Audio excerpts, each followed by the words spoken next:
اللهم صل على محمد اللهم صل على محمد وعلى آله وصحبه وسلم۔ بسم اللہ الرحمن الرحیم۔ آج کے اس پروگرام کے لیے ہمیں چنیوٹ سے خط لکھا ہے جناب محمد سلطان صاحب نے۔ سلطان صاحب پوچھتے ہیں کہ صلاۃ قضائے عمری، اس کا ہمارے ہاں بہت چرچا ہے، اس کا تصور کیا ہے؟ کیا اسلام میں اس کی کوئی گنجائش ہے؟ اور یہ بھی بتائیے کہ جو فرض عبادت رہ گئی ہو اس کے بارے میں ہمیں کیا کرنا چاہیے۔ دیکھیے، پہلی بات تو یہ ہے کہ قرآن مجید میں اور رسول اللہ صلی اللہ علیہ وسلم کی تعلیمات میں قضائے عمری کا کوئی تصور نہیں عطا کیا گیا۔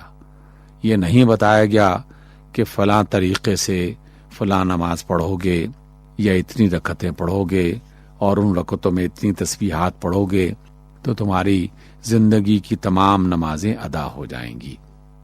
یہ لوگوں نے اپنی طرف سے گھڑا ہوا ایک مسئلہ ہے جس کا مستند روایات سے کوئی تعلق نہیں ہے، اور جس بات کو اللہ کے رسول صلی اللہ علیہ وسلم نے نہ بتایا ہو، نہ سکھایا ہو، اور اس کی کوئی مستند پکی روایت موجود نہ ہو تو اسے اختیار نہیں کرنا چاہیے۔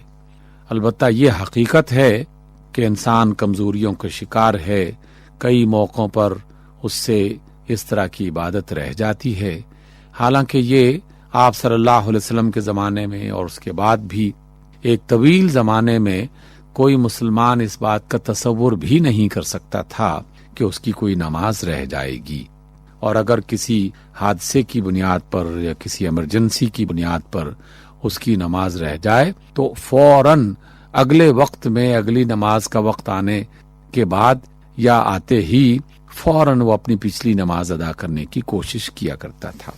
یہ تو اب ہمارے ایمان کی کمزوری اور عمل کی خرابی اور معاشرے کے اندر ایک ایسا رجحان آہستہ آہستہ بنا دیا گیا کہ لوگ نماز نہ پڑھیں، انہیں اپنے نماز نہ پڑھنے کی فکر ہی نہیں ہوتی۔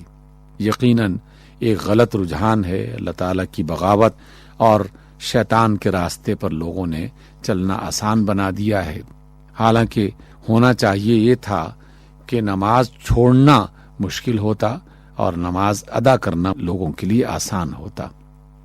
لیکن ہماری کوتاہی ہے، جب تک اس کو اجتماعی انداز میں بہتر نہ بنایا جائے اس وقت تک انفرادی کوششیں تو جاری رکھنی چاہیے۔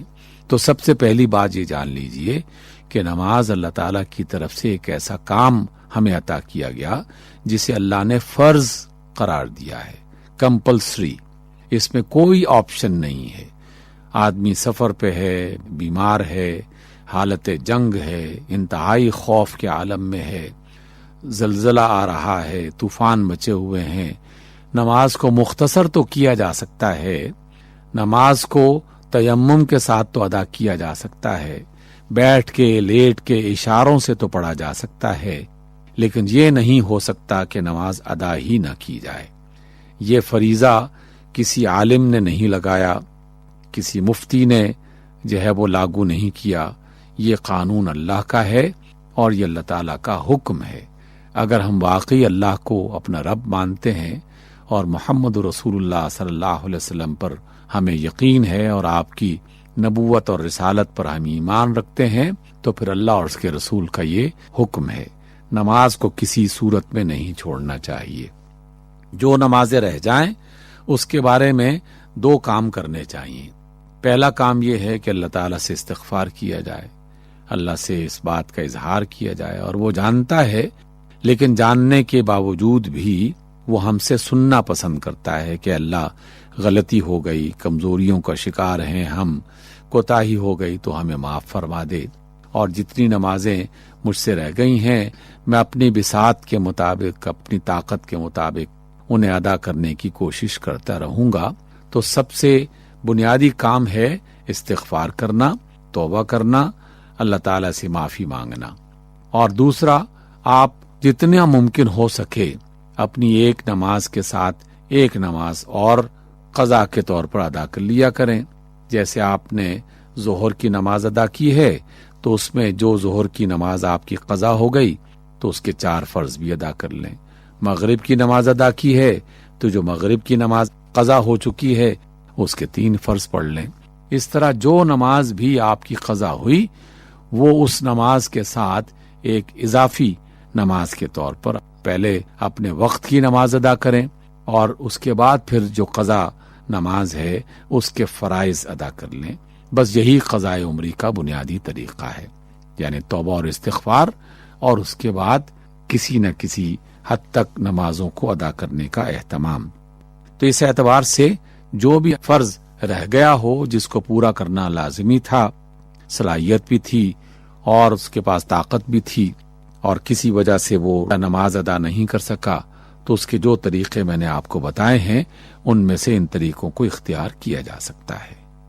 اے الہ العالمین، ہمیں اپنی بندگی اور اپنے پیارے رسول حضرت محمد صلی اللہ علیہ وآلہ وسلم کی اطاعت اور فرما برداری کی توفیق عطا فرما.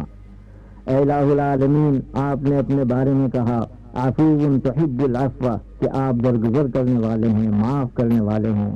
معاف کرنا آپ کی صفت ہے. اے الہ العالمین، ہماری غلطیوں کو، ہماری کوتاہیوں کو، ہماری لغزشوں کو معاف فرما.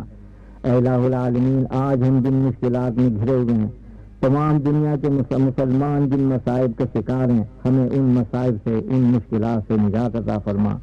اے الہ العالمین، ہم نے اتحاد اور اتفاق عطا فرما. ساری دنیا کے مسلمانوں کو متحد اور متفق بنا دے. ہمارے ملک پاکستان کو مضبوط اور مستحکم بنا. اسے ہر طرح کی سازشوں اور ریشہ دوانیوں سے محفوظ اور معمون فرما. اے الہ العالمین، ہمارا ملک پورے عالم اسلام کے لیے قلعہ بن جائے. اے الہ العالمین، ہم میں جو لوگ کمزور ہیں، بیمار ہیں، روحانی اور جسمانی بیماریوں میں مبتلا ہیں، ان کو شفاء کامل عاجل عطا فرما. اے الہ العالمین، ہمارے جو عزیز اقارب ہمسائے دنیا سے گزر گئے ان کی بخشش فرما، ان کو اپنے جوار رحمت میں جگہ عطا فرما. اے الہ العالمین، روز محشر نبی اکرم صلی اللہ علیہ وسلم کی شفاعت نصیب فرما.